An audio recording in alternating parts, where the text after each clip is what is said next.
we are doing is to focus on a specifically local government administrative data. As I mentioned, a lot of our focus is on administrative data because that's the data which is overlooked by most common platforms. Commonly, there is a lot of focus on social media and other platforms because that data is easily available. There's a lot of focus also on federal government data like census data, but there's also a plethora of data that comes out of local governments, and that data is overlooked quite a bit. So this is filling an important gap, both in terms of data collection, which is the data infrastructure or the cyber infrastructure, and the research, that is, what do we do with all the data that is collected? What new light can this data provide? And combine that with both administrative and policy outcomes, like how can we manage our agencies better? How can we have better public policies? So towards that end, what we are doing here is to collect various kinds of data that is commonly overlooked. And specific examples include from the quantitative side, the kind of financial data, that is the local government CAFR data, which the local governments have to report. 311 data is another one big part of this. 311, as many of you might be aware already, is the non-emergency equivalent of 911. 911 is meant for emergency calls. 311 is meant for non-emergencies public services like potholes or lighting repair and so forth, which can be made through a single call. There are also other kinds of data, as in the spatial GIS data, the text data, which are quite a number of the documents, such as the public school records and public meetings. Public meetings are quite large in terms of the local governments, school districts, local cities and counties all hold public meetings as a part of their public policy exercise. They get public voices before they make a decision on any policy. That's a huge database. If we go back for cities and counties, those records exist for more than 20 years. For schools, they exist for more than 40 years, given the history of school districts. But most of this data has not been systematically captured. So part of this is to capture all of that and provide in a standardized way such that researchers as well as practitioners can use this data for practical purposes. That's our huge, big interest in this particular project. So I'll focus on a couple of examples of this and lead on to Boyan and Christina on this. The first example is sort of the 311 administrative data that, as I said, it's for non-emergency services. So all cities gather the data on each call made by any person, whether it is through phone, through the web, on the computer, or through a web app, through a cell phone, and more recently through social media. And those are all captured, including when a person made a call, where the call came from, what the call was about, and so forth. And these are all public data. So there are over 300 cities which have these kinds of 311 centers since 311 was authorized back in 1997. And what we are doing here in our project is to gather that 311 data, curate that, standardize them. That standardization is a big part of this enterprise, which has not been done because each city gathers the data in its own way. So we have data for over 20 such cities, as I point out in this list out here. And this is very highly granular data, going to as low a time as the minute when a particular request is made. So the data are also accurate as far as administrative data are concerned in terms of where, when, and who makes these calls. There may be certain back office operations for which the data are also entered, which also are useful for looking at how agencies perform in delivering their services. So given that this is very large data, this could be considered as big data, and we could use big data analytics using data science. And this is one of the places where we have advanced a few steps on developing the algorithms for analyzing that data, which could also be transferable to other kinds of data that are there for administrative data. So Boyan would go over that as an example using the New York 311. The second part is the cybersecurity part. Given that we are working in this COVID-19 pandemic environment with high dependence on remote access, the security risks and breaches have become quite commonplace. In fact, even within South Florida, we have had a number of these cases at school district level, at the city government level, and even the utilities level. So if we look at this, the number of attacks in terms of frequency has grown per year. And even the volume of these attacks have grown quite considerably. So in this kind of environment, we do need to establish very basic cybersecurity understanding, as well as protocols. And Christina has been working in this particular area for quite some time. Related to this, and this is the point at which I would end, is that we are in the, I would say, last stages of developing two badges. Badges in FIU are micro-credentials, which anyone can take.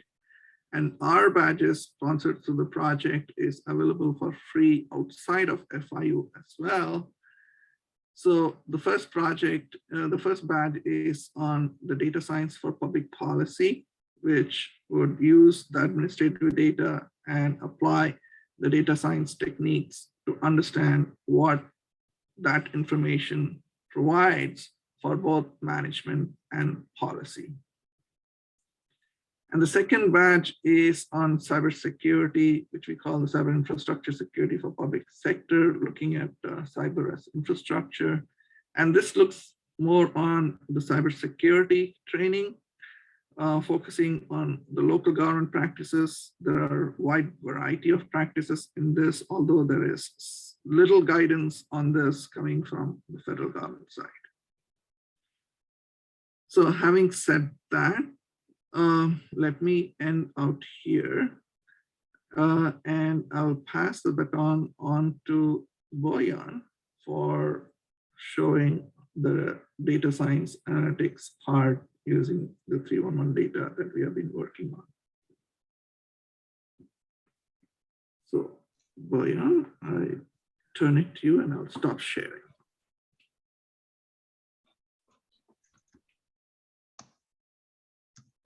Yes, thank you, Dr. Ganapati. Let me share the screen. Okay, so you guys can see that, right? Yes. Okay, great. So good morning, everyone. Today I'm going to present a current research that I'm going on with Dr. Ganapati and other professors. So as Dr. Ganapati earlier referred, it's like a two-way communication. So feel free to stop me if you have any questions, any comments at any time. I'm glad to hear a response. So the name of this research is the Information and Communication Technology based service delivery in the COVID-19, evidence from New York City 301 data.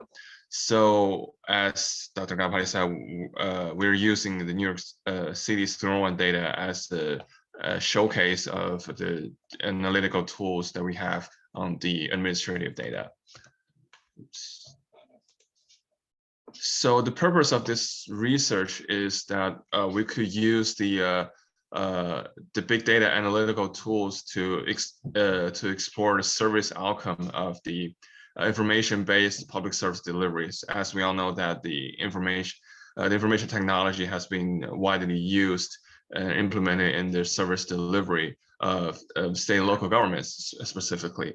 Especially we want to compare the service performance before and after COVID, and to see if there's a difference. We want to see what factors are impacting the efficiency and equity of the public service delivery during COVID-19. So in this presentation, I'll just focus on the what question. So it's about the descriptive analysis of the administrator we have.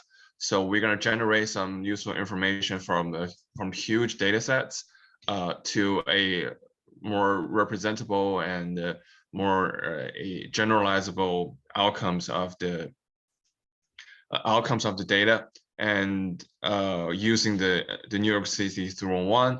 And after that, what our ongoing research is that we gonna use the machine learning algorithms and spatial econometric analysis to analyze the efficiency and equity impact factors of the 301 service. So the data we're gonna use is the New York City 301 service, which is the non-emergency municipal service system, which is also been implemented by more than 300 cities and local governments around the North America. So the data source we're gonna have, so is here I'm gonna explain a little bit more in detail about what New York City 301 is. So basically it's a self-report system. So residents can submit service requests to this platform through phone, text, smart devices, websites, and social media. So when I say service request, it refers to mostly to the municipal service, such as noise complaints, street repair, public building repair, garbage, public parks, parking, homeless assistance. So it covers like a huge different types of topics. So if you look at the right side, so this is a screenshot of the website of the New York City 301. So you can just search the question you want to file to the city government and press the search button. So on the lower bottom, I downloaded the website earlier and made some screenshots. So as you can see, you can choose the category of the question you have, and then search your address. For example, if you have a noise at your home, you can just put your address into the system and put more detailed information into the system. So it's basically one click away on your smartphone. So by submitting requests in such a manner, so these requests are submitted to the platform first, and then by the platform, those requests are transmitted to the corresponding department to be processed. And the users can also trace the update of the service request from the app or from the website or by calling the zone department directly. So also the website, smart app, and social media of the zone also acts as a platform of delivering public notice of New York City. So they also use that to put emergency alerts or public service notices, updates to the whole city, so on and so forth. So this is how the data are generalized or submitted. So where we got the data.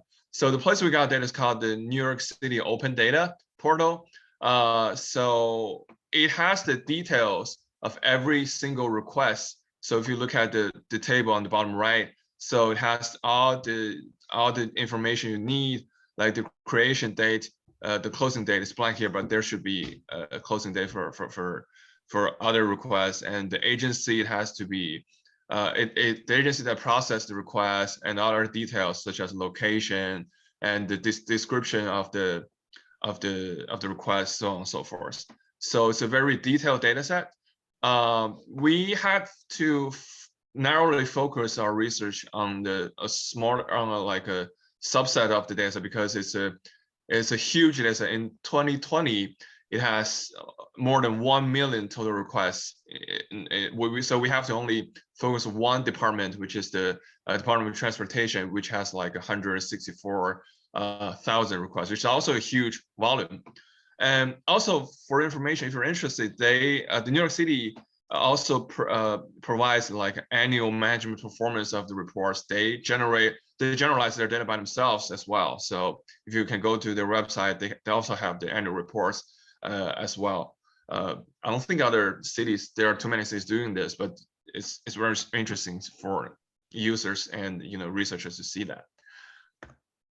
From the academic perspective, so the whole thing that New York City was doing fits into the Coproduction Framework, which is the integration of the citizens' requests into public service delivery, instead of one-way communication from the government to the citizens. So it can raise a lot of equity and fairness concerns. Especially, we think it's important during COVID, because COVID has caused tremendous shock to the public service delivery. So which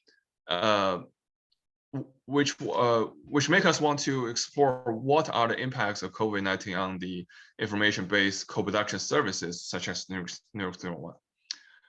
So so the variables of interest we have, we look at the total numbers of requests by comparing them by months, by category, and also we look at the average completion time of the request by looking at the average business days between the creation and the solving of the request.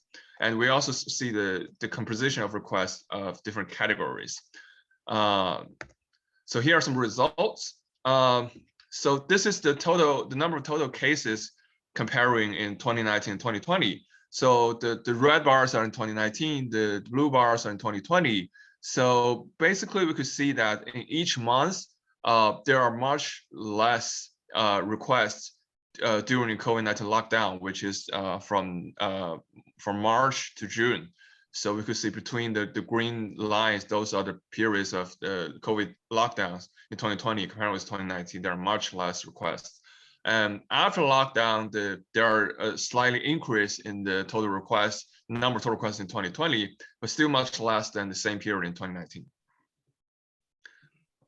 So we also made a comparison of the average completion times of every single request.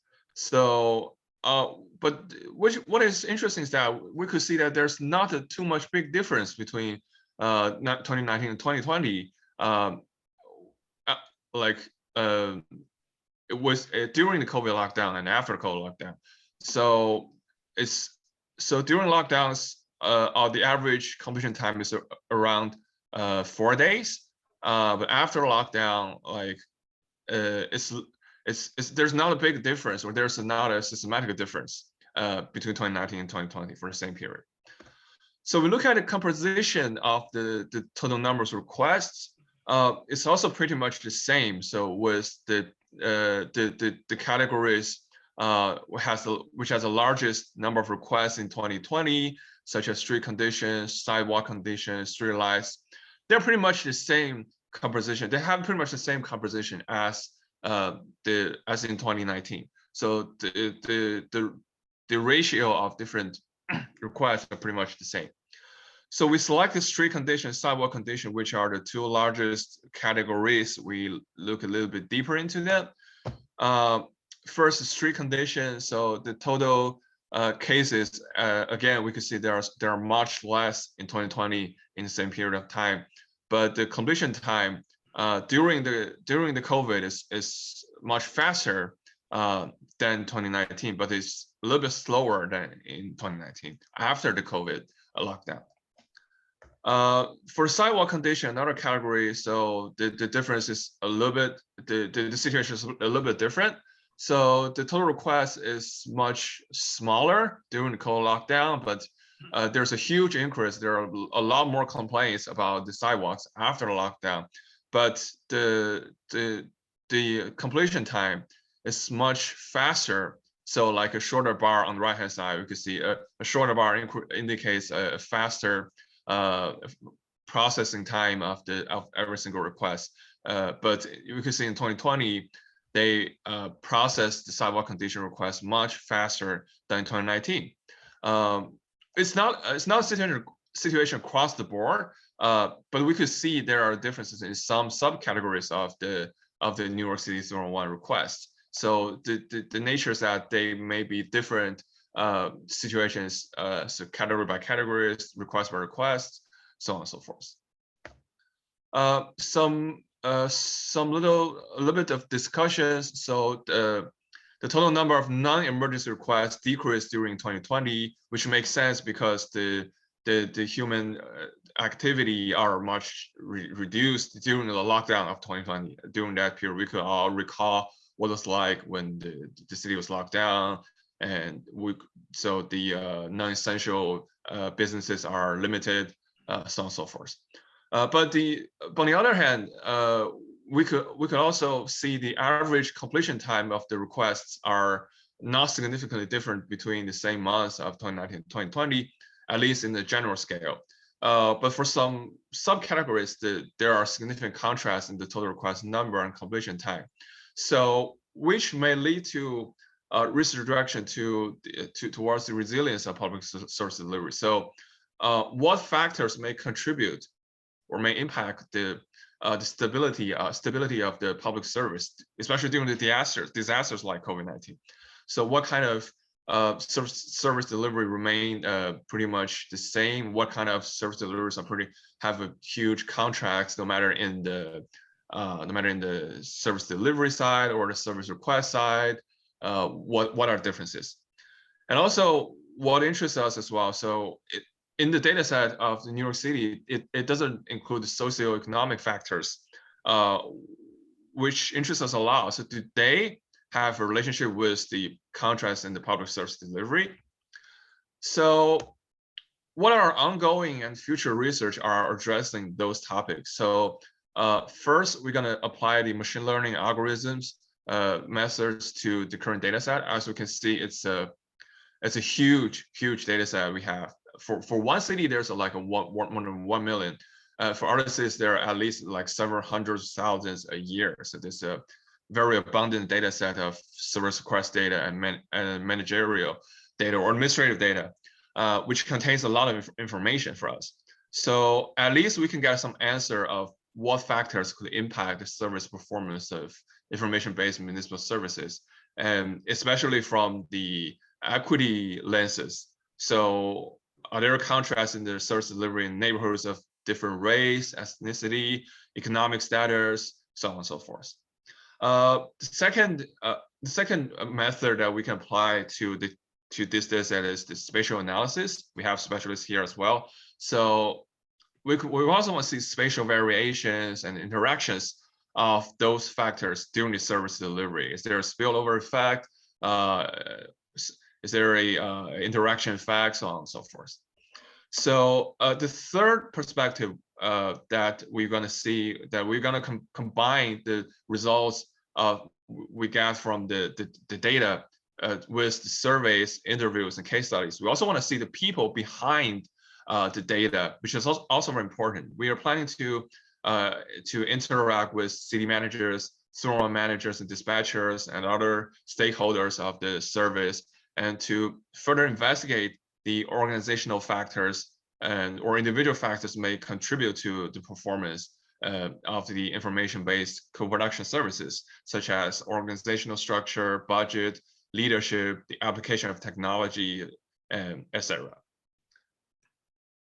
So that is the end of my presentation, and thank you all for listening, and feel free to have any questions or comments.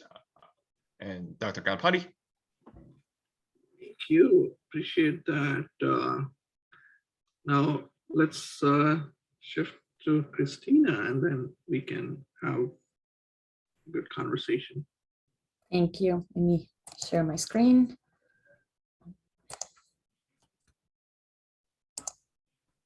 Tell me if you can see my screen now. Yes. Okay. So thank you everybody for joining us. Good morning. My presentation will be based on the work that we do here at the Gordon Institute on trying to close that gap that Dr. Ganapati mentioned at the beginning, that has to do with kind of the reality of the digital world and the speed by which the digital world is taking over, and how policy needs to catch up with that reality.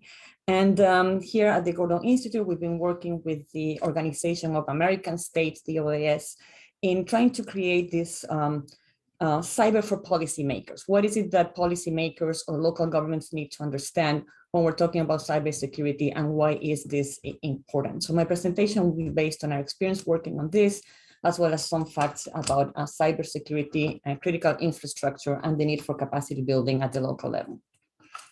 So it's kind of an outline of our presentation. We go over some, some facts, some vulnerabilities, cybersecurity, what needs to happen at the local level to protect cyber infrastructure and government, and some conclusions. So as we know, we're living in a digital world, and this is the latest information from the Pew Research Foundation on the growing share of Americans that are using the digital world. And of course, if you look at 2019 and 2020, we see an increase because, of course, COVID has put us more into this digital world, and the amount of people who are using the social networks and social platforms increases by the day. And the next slide is one that I like very much, because it kind of tells us, what's happening in 1 minute on the internet. And why I think this is important is because the amount of data that we're generating when we're using social platforms, or when government is also using social platforms. So for example, 95 million photos and videos are shared on Instagram each day. That's almost 65,972 each minute. Almost 210 million emails are sent each minute on the internet. So this is just a way to visualize here the amount of data that we're creating in 1 minute on the internet. And if we think, as Boyowan was saying, just a 311 creates a wealth of data that governments can use to provide better services and to identify what are the real needs of citizens. Besides, all of the privacy concerns of every time that we're using social media, we're putting our information out there, and how are we protecting our information? So I like this slide because, at least to me, kind of brings home the amount of data and the amount of interactions that are happening in 1 minute on the internet, and how governments, if we think about them and we help them think how to take advantage of this information, can use this data to improve the delivery of public services. So what are some of the problems of having so many people, so much activity in the digital world? For once, there is a greater chance of attack. We know that the more we're out there, the more governments put information out there, the more chances are that you'll be attacked. And COVID has shown us the importance of this. There's also a great number of possible enemies with different motivations. Ransomware is the #1 motivation for cyber attacks, asking for money.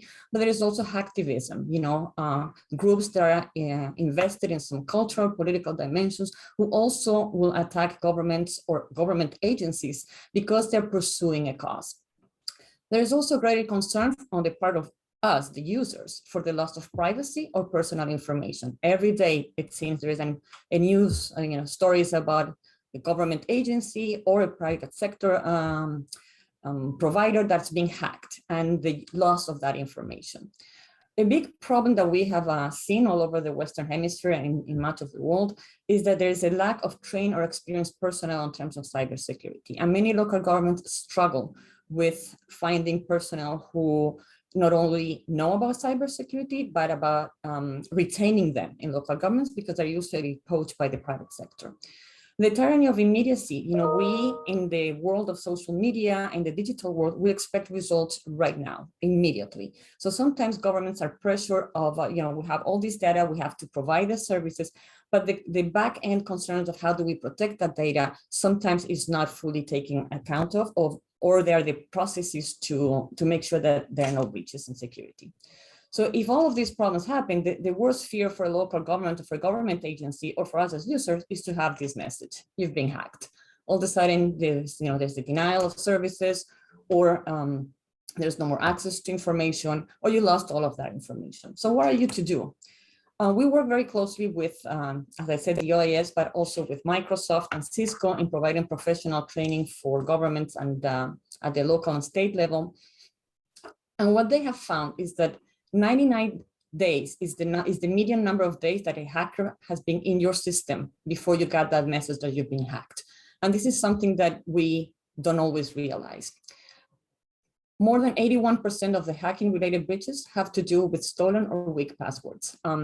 We have a colleague who always says, I'm sure if you look, the top 10 weakest passwords in the world, and you'll be surprised to see that number 1 is password, number 2 is 1, 2, 3, 4, 5, 6, 7. The combination of very weak passwords are still being used. And, we've been talking about cybersecurity for many years, but at least the last 3 years, we know that cybersecurity has been an issue, but people are still using very weak passwords. And this is a serious problem.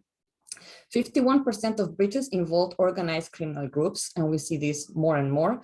There are certain countries that organizations within countries, criminal organizations that are known for being very involved in cyber attacks. And the expected loss or impact to the economy is estimated in more than $575 billion. These numbers are from our partners in Microsoft, and these are from last year. And we know this increases every time. So protecting critical infrastructure becomes increasingly important in the world we live. 80% of critical infrastructure providers agree that over the next 3 years, the proliferation of attacks will increase. And this is important to keep in mind that when we're talking about cyber infrastructure, there is a clear difference among countries and among local and governments at all levels on who is responsible for the protection of critical infrastructure. For example, in the United States, many of the critical infrastructure is in the hands or is the responsibility of the private sector. While in Latin America, many of these critical infrastructures, transportation, emergency services, utilities, are the responsibility of the government, and many times the central governments. So when we're talking about protecting critical infrastructure, the need for homogeneous policies or procedures and policies that are shared by all nations is very complicated, because we're talking about different stakeholders who are part of this process. Right now, about 50 countries around the world have already identified and started working on protecting their critical infrastructure. When we think that there are more than 180 countries in the United Nations, we can see there's still a lot to do. The United Nations is working on a policy framework for protecting critical infrastructure, and the Organization of American States is also proposing a hemispheric framework on critical infrastructure. So this bridging of the gap between understanding what critical infrastructure is and how to protect it and how to make policymakers aware of this is an ongoing discussion. As I said, it's a complicated one because of different legal frameworks, different policies, different stakeholders that are involved in the process. So why is cybersecurity important for local governments? When we talk to local governments in the Western Hemisphere, we usually bring about to them to think about 3 main reasons and why, when we're talking about cybersecurity, it's very different when they are the ones who are being attacked. For once, as we have been mentioning, governments collect and maintain much more sensitive information than most private sector companies. They have your social security numbers, they have your personal information, your address. If you are a public hospital, you might have health information records. So there's a lot of sensitive information. A big difference on why it's important for local governments to think about cybersecurity is also that residents cannot easily choose a different provider. If you're not going to move from Miami just because Miami-Dade County, I don't know, police department has been hacked. It's responsibility. You cannot just move because cyber attacks are happening in your municipality. You expect your local government to have the procedures and the processes to protect your information. And that relates to the last point, that the trust in government is eroding, and as security breaches happen, this further reduces the faith in government and the ability to provide services in a good way. So what are some of the areas of vulnerabilities? I don't need to tell you this, by your background and your presentations, you know this. There is more and more Internet of Things. There's more and more devices that are connected. Smart cities have smart energy, smart buildings, technology, infrastructure. All of this is connected, and all of this provides risk and chances of being attacked at the local government or the state. So where are most of the significant cyber attacks coming from? At least this is at the local level. 33% are via email, 30% continues to be malicious websites, 23% is software, and 14% external devices. And the important thing is many of these things has the human, us, the persons at the center, is us as users. If you're working for a local government, when you're opening an email, when you're visiting a malicious website, you're opening up your government to cyber attack. Here in the US, the National League of Cities did a survey in 2019 on what is the situation of cybersecurity at the local level. I'm assuming that some of these numbers have, of course, changed since 2019 because 2020 we had COVID, but I think it gives us a good framework or kind of a vision of where we are in the US when it comes to cybersecurity at the local level and understanding what it means. So, around 4,000 governments were sent this survey, and the responses say that, only 17% of respondents say their local elected officials are very engaged in cybersecurity. When asked if the local government's budget is sufficient, 67% say that is not sufficient. And this is a continuous struggle, I understand, for local government, because there's always seems to be not enough money to protect and to create programs of cybersecurity awareness. Does your local government have a cybersecurity plan strategy? 75% say yes, but a worrisome 25% said no at the time. And does your jurisdiction provide employee awareness training? 24%, almost, a third said no, there is no training on cybersecurity. And I'm sure these have changed, but what's important is not if they have training, but how often training is happening. And if you look at the frequency, if you have a cybersecurity plan, how often is it reviewed? 68% say this within the last year, but almost 30% are saying that never or within the last 2 years. And at the speed that hackers and the cyber threats are happening, this is a problem. And it should be at least, experts consider at least 3 or 4 times a year. Your local government should be having cybersecurity awareness training and updating their cybersecurity plans. So to what extent what are the biggest barriers for local governments to achieve the highest possible level of cybersecurity? I mentioned that at the beginning, the competitive salaries for cybersecurity personnel, this continues to be a problem for local governments. The insufficient number of cybersecurity staff. Here at the Gordon Institute, we work closely with the NICE, which is the National Institute for Cybersecurity Education and Training. And there's over 300,000 jobs just in the US open in cybersecurity. So the role of us as institutions of academy and education is to create more cybersecurity staff. And this is not necessarily, college careers, 4 years, 5 years of study in cybersecurity. This could just be certifications and training. And we as universities and centers of education have a responsibility to help local governments, access the cybersecurity staff and being able to retain them. So the results of this National League of Cities survey show that an alarming number of local governments in the US still are unprepared for understanding what cybersecurity means and requests are. The risk can cost local governments a lot of money. We have seen this in the news. But the most alarming result of the survey dispels that myth that local governments are safe from attack. And again, the COVID-19 pandemic has shown us many, many examples of this. But 44% of local governments report an attack or a cyber incident in an hourly basis. 26%, or daily 18%.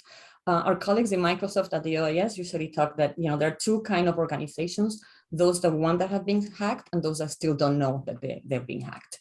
28% of local governments in the US have reported not knowing how often they are attacked. So these are numbers that, as those of us who work with local governments and work on training and capacity building, need to be aware of. It's being repeated, cybersecurity in times of COVID. The FBI has a cyber attacks crime complaint center. And just last year, the second bullet point there is the one from last year, 791,390 complaints of suspected internet crime in 2021, exceeding $4.2 billion in losses. And this is just what's being reported. That's another policy gap, how often and why, and should government agencies or private companies who handle critical infrastructure, should they openly report when they're being hacked? Legislation has not caught up around the world in that regard. So these are just some of the examples of critical infrastructure that's been hacked. The second part includes some local government examples. Some of them are from 2019, some of them are from last year. But the point that I'm trying to make, to bring here, is when it comes to critical infrastructure, again, in the US, many of the critical infrastructure is in the private sector. So that requires a different type of dialogue and policy discussions between private sector, government, and local government. So what are some of the strategies that local governments should take into account when we talk about improving cybersecurity? The number one is invest in training and capacity building. And for that, they work with educational partners to create a cybersecurity talent pool is essential. Local leaders must understand that cybersecurity is not just an IT challenge. It's not just the technical people, the IT people who are responsible for cybersecurity. It's a responsibility of everybody who works at the local, state, or federal level. Cybersecurity must be collaborative. Cities must play an active role in sharing and collaborating with each other when it comes to cybersecurity threats and cybersecurity capacity building. The talent gap is a global problem, as I mentioned, and the partnership in training is essential. And this is something that comes up a lot in the Western Hemisphere with local governments who lack resources. So we're trying to work with them in creating cybersecurity training. There are shared platforms so they can all take advantage of the training. Budgets are important. We all know there's never enough money, but budget should be dedicated to cybersecurity training and awareness programs. And digital hygiene is essential at all levels, and this is being brought home every single day. And when we talk about digital hygiene being essential, it has to start from elementary school all the way to your professional life. It's not something you do once and you stop. It has to be a continuing education program. So just the last two slides have to be with, and the point that I want to bring home is that we have to think differently when we talk about protecting critical infrastructure or protecting governments from cyber attacks. We have to be able to think of three main activities: protect the organization from advanced cyber attacks, detect the malicious activities, and this requires people who are trained, people who are aware of the threats, and to respond to those threats quickly. And this is a continuous loop where all of us who are part of an organization have to assume the compromise. We have to be invested in this project. So finally, if you can answer yes to these questions, your organization or you as an individual, you can consider yourself aware of cybersecurity, and that and you might be able to participate in this protect, respond, and detect activities. If you can say, do you know the key cyber threats that can harm your organization? Yes or no, and what are those? Are you confident that your cybersecurity program protects your organization against modern threats? And this requires a constant understanding of what are the emerging threats when we talk about cyber attacks. Are you confident only approved people have access to your critical infrastructure? And are you confident your environment has not been breached and attackers are not still operating inside? If you can say yes to this, usually your organization, your local government, or even your home, you can, at least the first layers, the first steps towards cybersecurity and protecting your organization has been taken. So cybersecurity requires a long-term goals and vision from an organization. Collaboration is important. We need to create a digital culture because we're living in a digital world. And I think Dr. Ganapati brought this point, which is very important. The internet is not a critical infrastructure, and how do we protect critical infrastructures that are connected to the internet? This is a discussion that I don't think policymakers are really having at this time. How do we make this in a way that is inclusive, respectful of privacy and individual rights? And what kind of education programs at all levels and sectors are we going to promote? I leave you here with some of our resources for this presentation that I have used, and I thank you for your attention. I look forward to your comments. Back to you, Sukumar. Thank you very much, Christina. Appreciate that. So we have good time for having a conversation. For leading into the conversation, I wanted to just pose two big questions. That is, what kind of data do you deal with, and what kind of policy and administrative kind of questions that you deal with where this could be useful, and what kind of cybersecurity issues are you concerned with, and what do you see in terms of leadership and cybersecurity? Many of the points that Christina was making were also related to leadership levels. And last but not the least, we want to see that feedback and to fold it into the badges. So any specific suggestions along those lines are also welcome. So with that, let me open up. Genesis, if you're not able to put it through the voice, please feel free to put it on the chat. We'll monitor both the chat and there was one last screen before thank you that Christina put in with some information that went too fast, and I was going to take a picture of it and I couldn't. If you can mind just putting it there, please. So I put it in the chat. Give me a second. Thank you. sure, I think we should be able to also share those PowerPoints, right, Christina?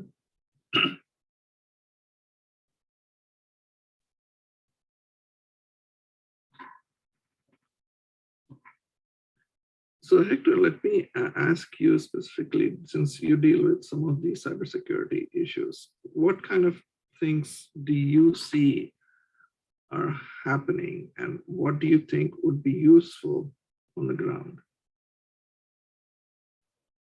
well, I know as I'm no longer there because I retired from the county, but I know that the county always is giving us emails and seminars on how to detect possible phishing or scammers to try to compromise the county's system. And there were in the beginning, there were a couple of times where they came close to getting hacked, but they were pretty much on top of trying to educate the end users, us staff and management on how to detect possible scams. So yeah, there were a lot of cases where they were phishing to how to be able to hack into the system. And I know that they continuously are trying to work on making sure that the staff is aware of these things. And sure, maybe your office or other entities that have contact with IT people continues to improve that system. But yeah, it is a continuous threat, definitely. Right, that ties in very well with what Christina is raising as well. Great.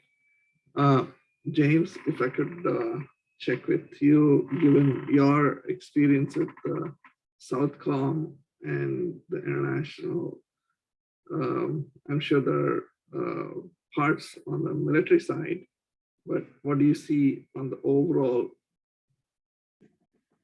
Yeah, thanks, Doctor. No, I appreciate it. One thing I feel like the information warfare in the sense of cybersecurity for public institutions, staying social media becomes also another part where you get impacted in your institution, right? And it creates, it can start discrediting whatever institution you have. We've seen it in the military on our side with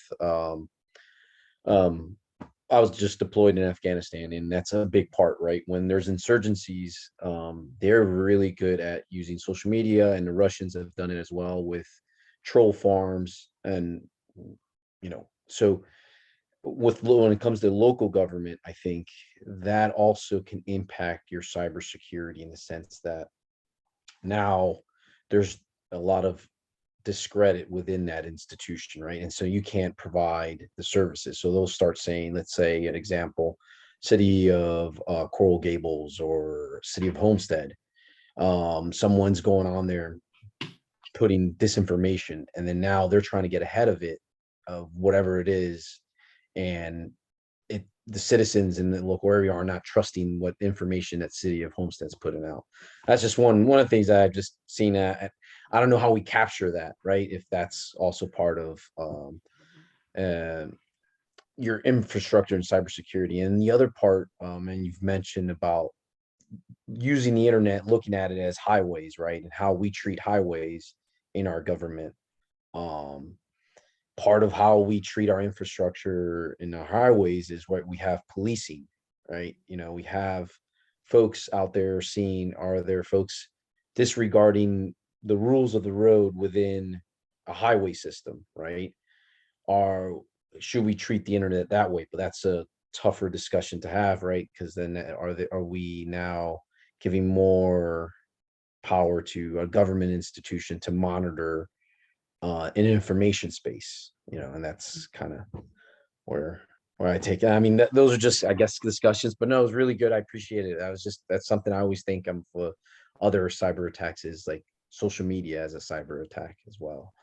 But yeah, and those are good points. The kind of conversations which happen in the social media as well as in the real life, the extent to which they either meet or not meet, and how disinformation spreads by itself is a big issue. And that's one piece of what we are looking at in the public meetings. That's, of course, a completely different kind of exercise as compared to 311, which is heavily data laden, but the conversations are very qualitative. And we need to figure out how sentiments are being portrayed. And we have to also be careful of bots, how they're acting in that space. So to separate all of that is a big issue as well. Hi, I'm sorry. Can you hear me now? Yes, Genesis. Oh, awesome. Okay, I changed my web browser. Now it's working. Okay, so just a little introduction about myself. My name is Genesis Cuevas, and I graduated from the MPA program in 2018. I am currently the procurement manager at the city of Sunny Isles Beach. And just both great presentations, but a real live testimony as a result of Christina's presentation. So I have access to the ERP system. So I'm the one that enters all the vendors in the system. So I enter all of the W-9s, the social securities. If we have, for instance, a yoga instructor, they're sending me the W-9 with their social, with their full name, their address. So when I started at the city, they gave me a very generic password to log into the ERP system. It was my first name, last name, and then my password was first name, last name, my date of birth, the year of birth. And I've kept it this way. I've kept it this way all along. I've never changed it. And like while Christina was presenting, I'm like, change password, and I changed it. I made it more complex because I've never really thought about this. But yeah, so I have access to, our platform has socials, has addresses, our mayor's address, commissioners, all of, their addresses. And I've never really put two and two together until Christina's presentation. So I just changed my password. So that's a little testimony as a result of your great presentation. Thank you. Mission accomplished for today. Yes. I have to say that Christina's presentation was excellent, very informative. Thank you. Thank you. I just wanted to already making changes. Yes. Instant changes. I wanted to quickly follow up on James' comment, if I may, Sukumar, on the, we Yes. work a lot with SubsCom here at the Gordon Institute, and the information warfare and the role it plays in the social engineering and finding information and ways to breach into critical infrastructure. And some months ago, we did a training on basic cyber hygiene for members of the Colombian military, and they were talking about how they're being attacked by Venezuelan intelligence, and it's a new reality. We tend to trust social media. We tend to. I think I'm optimistic. I think we as humans tend to trust others, and how this new environment in which we're working it kind of forces us to think differently. So what Genesis is saying about her password, for many years, I also had a password, which was, my son's year of birth and his name. And after going through some of these training, like, let me change that. So it's a constant learning curve. We're always learning how to deal with this. And it's becoming more sophisticated, what different military actors or governments are doing to penetrate critical infrastructure and deal with that. And in many countries in Latin America, they're trying to see how we can design and define the internet, the sovereignty of the internet, who's in charge of the internet. And it's a whole different realm of policy discussion. So it's very, very interesting. Yeah, excellent. That's great points. Yes. Well, I'm going to call on Myra, given your move from Bangladesh to here, what are you seeing? What part that interests you the most? It's actually like pretty much same all over the world. I think it's just different context and different scenarios. So I was actually also changing one of my password, to be honest. I was also Christina, that's effective presentation. Yeah, like it was also my date of birth and the year and everything. So I was also changing the password, and I'm like, oh my god. So yeah, it's actually good. And actually I have one of my friends who have like a very I would say like a very bad experience, who actually was victim of this kind of thing. Like she had her social account which was hacked. It wasn't like protected enough. Yeah, I think we should like think of it and make our password strong. Yeah, part of what you're saying is on the individual level for making the passwords stronger.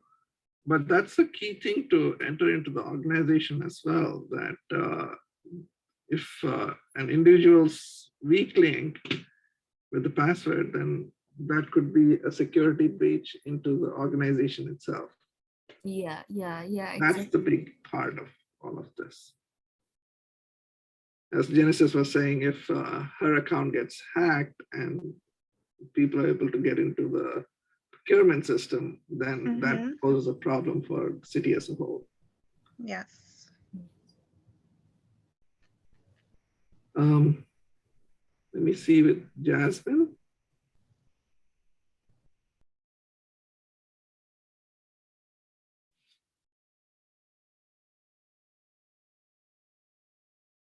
Maybe she's not there. Heidi.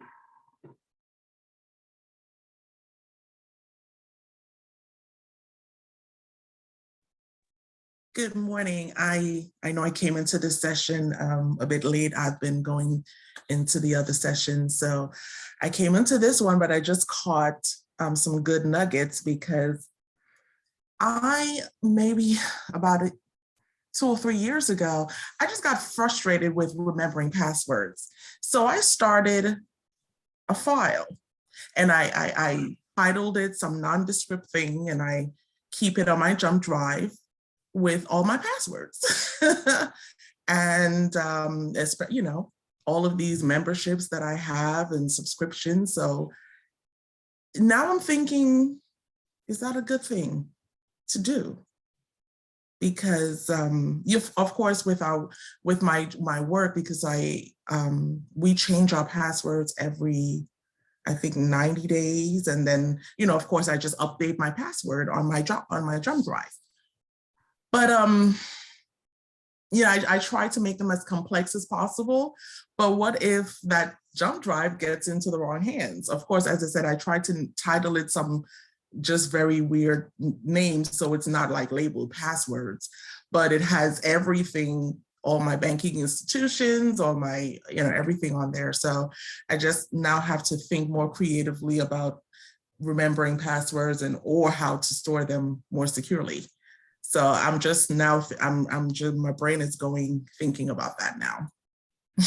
So I would love to get the presentation that I'm hearing about. So I hope that can be provided maybe at a later time through the ASPA.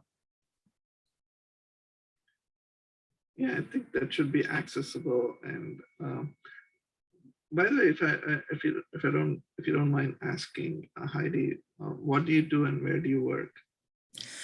Okay, so I work now with the City of Lauderdale Lakes. I work in finance. So I'm the financial planning coordinator. So I work with a lot of grants. I work with, do our performance and strategic management. So yes, so that's what I do right now. Before I was a management analyst with the City of Oakland Park. Okay. South Florida.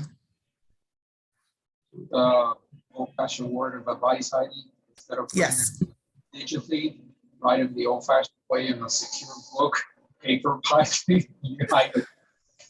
That way it will be hacked. Fortunately, hopefully. My mother, who is 84 years old, still has her book that she writes everything in. So maybe I have to go back to that. Well, that's one of those knee-jerk reactions to this digital connected world, right? That anything on internet can indeed be hacked. Mm-hmm. So the knee-jerk reaction to that is going the opposite way, that is disconnect from the whole of this in terms of being on the internet, the social media, and go into the dark side. Mm-hmm. But that's also not possible, really. So let's say you're working for Lauderdale Lakes, you have a friend who is on Facebook and takes your picture and puts it without your permission, there you are. Mm-hmm. Mm-hmm. So you're really not off the grid, even if you intend to be off the grid. Right. So one of the biggest kind of challenges in this is, how do you be aware of being visible at the same time having high degree of privacy? And that's where the legal parts are also different between Europe and United States. In Europe, the data belongs to the individual, that's you. Here, that's not the case. It's not very clear who the data belongs to when you put on the social media. So there is a clause called the right to forget. That is, if you were to delete all your information on social media, there should not be any of that crumbs left anywhere on the internet. And that's the responsibility of the data gatherer. Mm-hmm. That does not happen out here. Yeah, actually, if you have a Facebook account or Instagram, they own your data. So if you need to request for them to delete your data. If so those things are, very different legal frameworks. And I think that us as consumers, as users, there's also, we need to be informed and be able to influence our policymakers to change the legal frameworks, adjust them, either the penalties for not protecting your data are higher, or even the Internet of Things, the fridge that is connected to the internet. The manufacturers, they're not adding security procedure to that technology, and it's because we're not demanding it. When you go to buy a fridge, you're not asking, how is this protecting my network? How is cyber attacks not happening if I have this fridge? What we want is to make sure that using the phone, how much milk is in your fridge, and we as users need to be educated so we can demand those changes from our policymakers. And at this time, I don't see that that's happening. I think, maybe in Europe, there is also more understanding or more pressure on policymakers to protect your privacy and your data, and to put in place procedures and ways of protecting your privacy. Wow, I didn't even think about that. That is quite interesting. And, as consumers, we always, when we get these things about the privacy notices of this company has been updated, I just click on it and, agree. But we never really, well, I don't read all the fine print. So that's another thing that I'm going to have to start doing, because the devil is in the details. So that's interesting. The fine print is imposed on you. It's not something you can opt out of. If you opt out of it, you're out of the system. Exactly. So let me see. So someone on the phone with the last 4 digits of 0225. If you have any thoughts that you want to add, a question, or check with you. And if Jasmine, if you're there as well.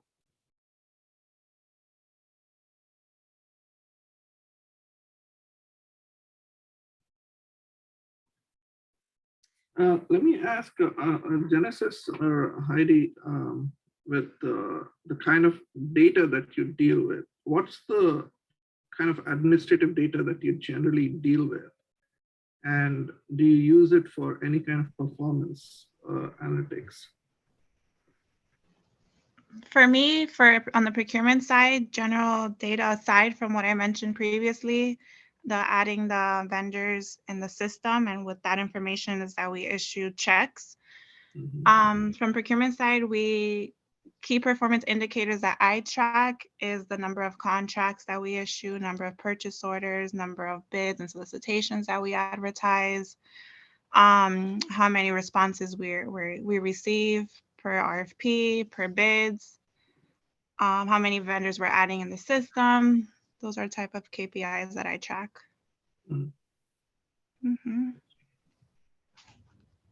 For me, I don't deal a lot with a lot of sensitive information, but I do, as I deal with grants, we, of course, our EINs are, but when I have to do like that federal, the FFATA forms, that has some sensitive information about our executives, our city manager, so their information as well.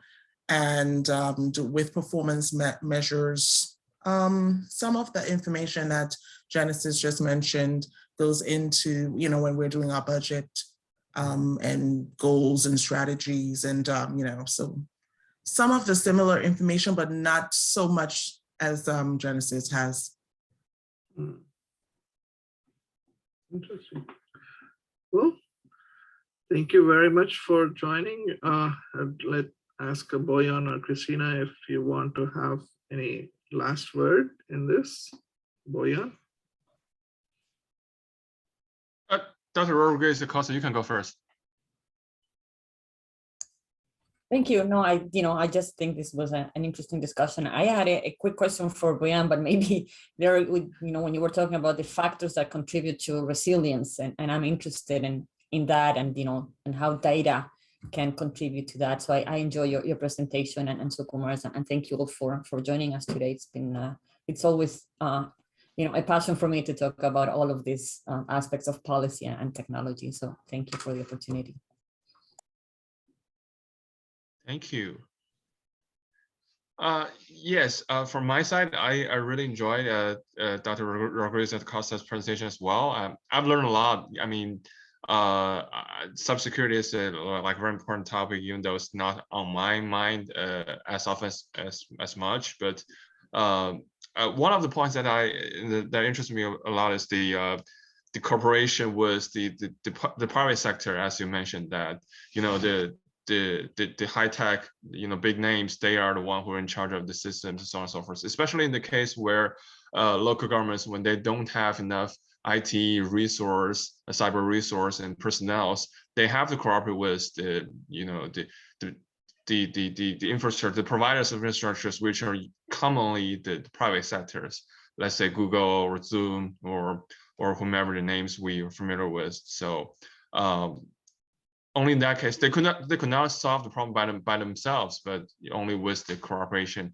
and with other government entities, they could reach that that cooperation and cybersecurity collaboration with the private sectors and the users as well.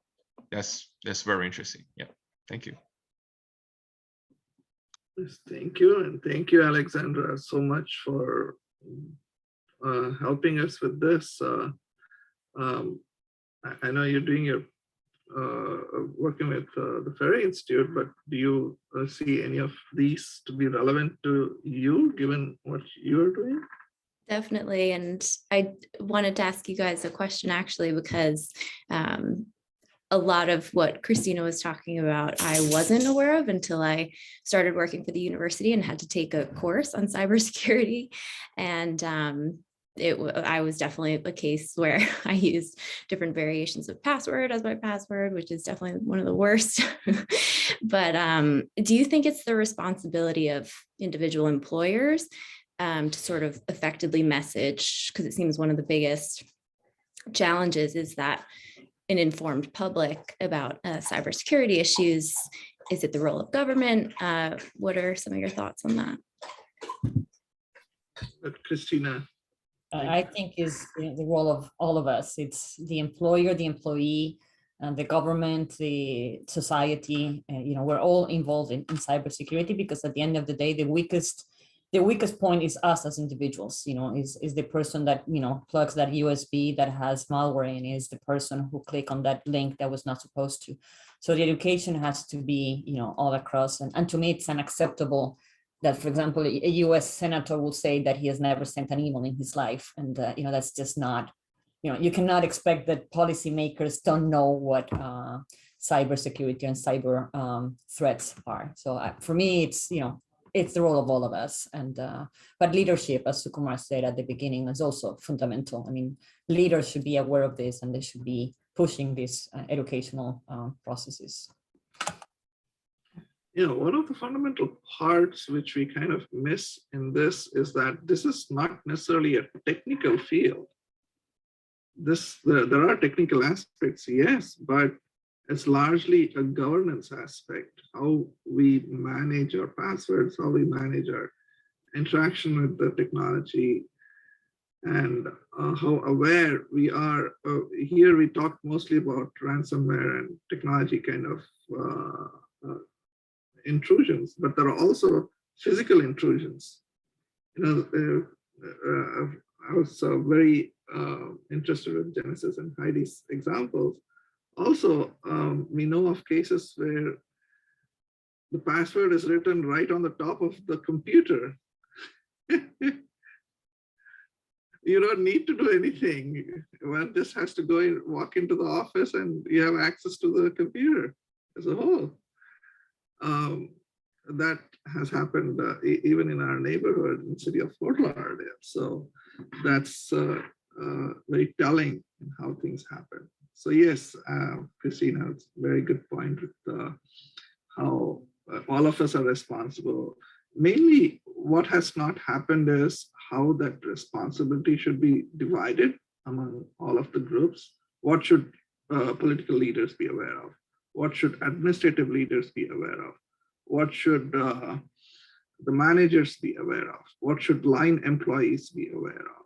And that kind of a differentiation has not yet happened. And that's where we are seeing the next steps moving forward.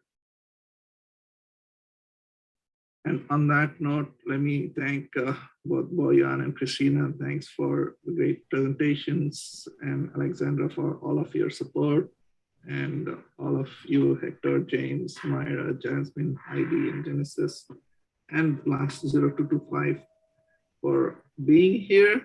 The last plug for our badges that once we develop that, we would be circulating it through ASPA. It would be available for free, and hopefully those trainings are also helpful in your job work. Thank you very much. And have a wonderful rest of the conference. Thank you, everybody. Thank you. so Thank much. you. Thank you. Thank you. Thank you so much. Have a good you. weekend, everyone. Thank you. Bye. Bye.